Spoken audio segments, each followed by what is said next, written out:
El viento del atardecer soplaba sobre las colinas áridas de Nuevo México, levantando pequeñas nubes de polvo que se aferraban a la ropa como si quisieran quedarse para siempre. Ethan Miller, un hombre de mirada cansada y hombros anchos, cabalgaba lentamente hacia el pueblo. No tenía prisa. Hacía años que nada en su vida parecía urgirle. Dueño de un rancho que había heredado de su padre, vivía en una soledad que, con el tiempo, se había vuelto su única compañía. La razón de su aislamiento no era un misterio. A sus 43 años, después de 2 matrimonios fallidos y la certeza de que nunca podría tener hijos, había aceptado que su vida sería una larga sucesión de días silenciosos. Aquel día había ido al pueblo a vender unas reses y comprar herramientas. El bullicio del mercado lo recibía siempre como un extraño. La gente lo saludaba con cortesía, pero nadie se quedaba a conversar demasiado. Ethan no era un hombre de muchas palabras, y su reputación de seriedad lo precedía. Sin embargo, mientras cruzaba la plaza, un murmullo diferente atrapó su atención. No era la algarabía normal de los vendedores. Era algo más, sombrío. Un grupo de hombres se había reunido frente a un corral improvisado, no para comerciar ganado, sino para subastar mano de obra. Entre ellos había varios niños con ropas raídas, el rostro sucio y la mirada perdida. Eran hijos de familias endeudadas, vendidos por temporadas a rancheros o comerciantes para pagar deudas imposibles. Ethan había visto cosas duras en su vida, pero algo en aquella escena le apretó el pecho. Y entonces la vio. Era una muchacha de no más de 15 años, delgada, con el cabello oscuro y enredado, y unos ojos que parecían contener más historias de las que una niña debería soportar. No lloraba, pero sus labios apretados revelaban miedo. El hombre que la ofrecía, un comerciante de mirada fría, anunciaba que trabajaba duro, que no hablaba mucho, que no era problema para nadie. Ethan se sintió incómodo. Algo en su interior, algo que creía dormido, se agitó. No había ido al pueblo para esto. No necesitaba a nadie más en el rancho. Pero cuando escuchó a un comprador ofrecer una cantidad mínima, un impulso extraño lo hizo hablar. Ofreció el doble. El comerciante, sorprendido, cerró el trato de inmediato. Minutos después, la muchacha caminaba detrás de él, sosteniendo un pequeño atillo con lo poco que poseía. No intercambiaron palabra en el trayecto de regreso. Ethan notaba su tensión, la forma en que mantenía la mirada baja, como si el contacto visual pudiera traerle problemas. Él tampoco sabía qué decir. Solo sabía que no podía dejarla allí, a merced de gente que la trataría como a un animal de carga. Al llegar al rancho, le señaló una habitación vacía junto a la cocina. No era grande, pero tenía una cama limpia y una manta gruesa.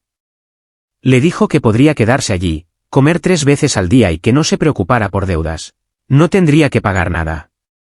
La muchacha lo miró confundida, como si no entendiera por qué alguien haría algo así.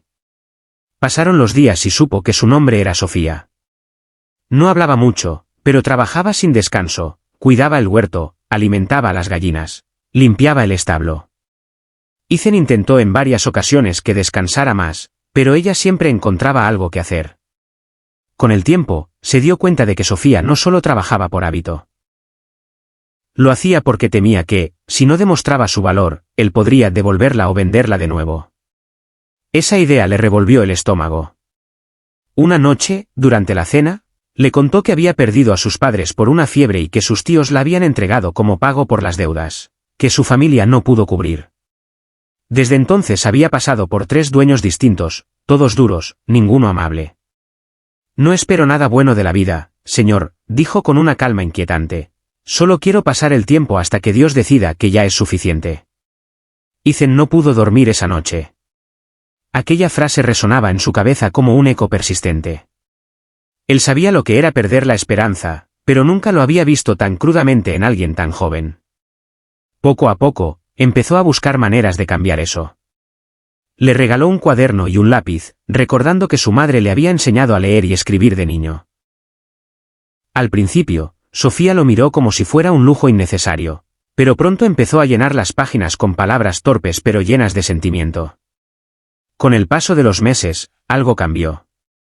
Sofía comenzó a sonreír de vez en cuando, a tararear canciones mientras trabajaba. Y Ethan, sin proponérselo, empezó a sentir que el rancho ya no estaba tan vacío. No era una hija biológica, pero cada vez más sentía un afecto profundo, protector. Sin embargo, no todos veían con buenos ojos que un hombre solitario viviera con una adolescente sin familia. Los rumores empezaron a crecer en el pueblo. Uno de los compradores rechazados en la subasta, un hombre llamado Clark, comenzó a insinuar que Ethan se había llevado a Sofía por razones oscuras. Sus palabras encontraron eco entre los más maliciosos, y pronto la situación se volvió insostenible. Ethan sabía que tendría que enfrentar el asunto, pero temía que cualquier decisión pudiera devolver a Sofía al infierno del que la había sacado. Fue entonces cuando ocurrió algo que nadie esperaba. Sofía, que siempre había evitado hablar en público, se presentó un domingo en la iglesia del pueblo. Frente a todos, contó su historia, sin ocultar los abusos ni el miedo que había vivido. Luego dijo: este hombre me compró, sí, pero fue para darme un hogar, no para usarme. Por primera vez, alguien me trata como a un ser humano. Si me obligan a dejarlo, no será para protegerme, será para matarme de otra forma. El silencio que siguió fue absoluto. Incluso el pastor bajó la mirada, avergonzado por haber dudado. Ese día, la percepción cambió. Ethan no dijo nada, pero sintió que algo en su vida se había transformado para siempre. Sofía ya no era solo una muchacha a su cargo. Era su familia, el lazo que nunca creyó posible. Con los años, Sofía creció y se convirtió en una joven fuerte y educada. Aprendió a llevar las cuentas del rancho, a negociar con proveedores, a defenderse sola. Ethan, envejeciendo, la veía como la hija que Dios le había negado por la vía natural pero le había regalado por la vía más inesperada. Y cuando él falleció, muchos años después, dejó todo lo que tenía a su nombre. En la carta que encontró junto a su testamento, había una sola frase: gracias por devolverme la vida, hija. Sofía lloró, no por la herencia, sino porque entendió que aquel hombre, infértil en cuerpo, había sido el más fértil en amor que jamás conoció. Y así, el rancho Miller siguió vivo, no por la sangre, sino por la bondad.